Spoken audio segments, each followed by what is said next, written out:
जल्द से जल्द उपस्थित होकर सुंदर सुंदर भजन और महाराज जी के सुंदर सुंदर वचनों का रसपान करें और अपना जीवन कृतार्थ करें।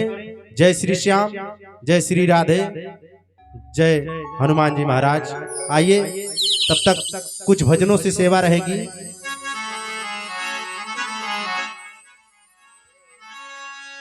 कि राह चलिले तलऊ के अन्हार कान्हा जी, कि राह चलिले तलऊ के अन्हार कान्हा जी। काहे काहे काहे चली गईल तोड़ी दिल हमारे कान्हा जी, काहे चली गईल तोड़ दिल हमारे कान्हा जी।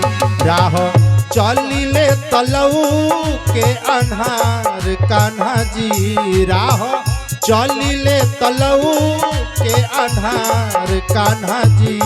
काहे चली गईल तोड़ दिल हमारे कान्हा जी, काहे चली गईल तोड़ दिल हमारे कान्हा जी।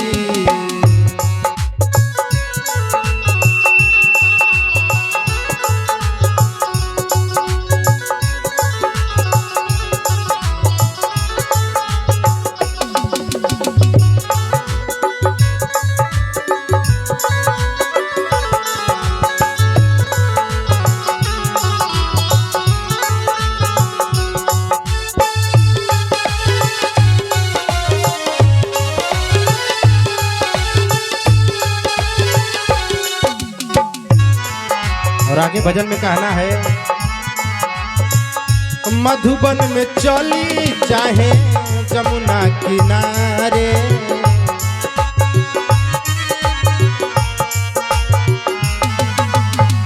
तोहरा बिना भावत नहीं थे सो रहो सिंगारे।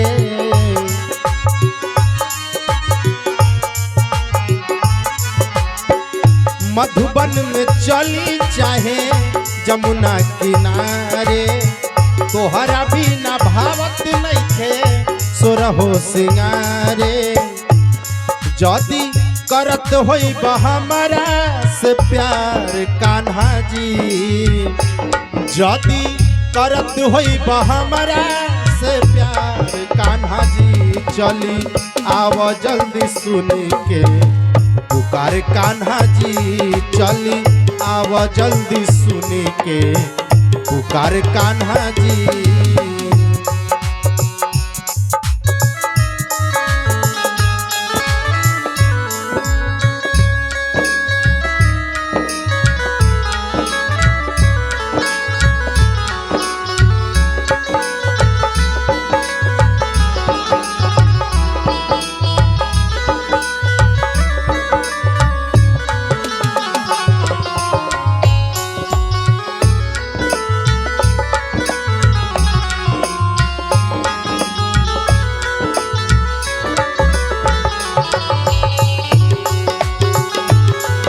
राधे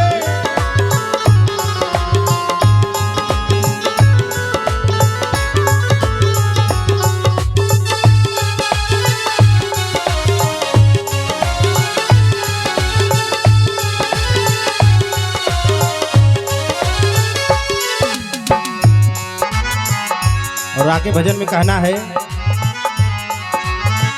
गैला जब से सुना साना लागे फुलवरिया,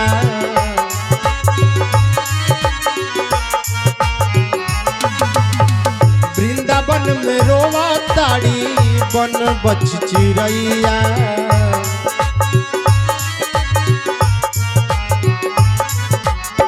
गैला जब से सुना साना लागे फुलवरिया, वृंदावन में रोवा ताड़ी बने बिच चिरैया।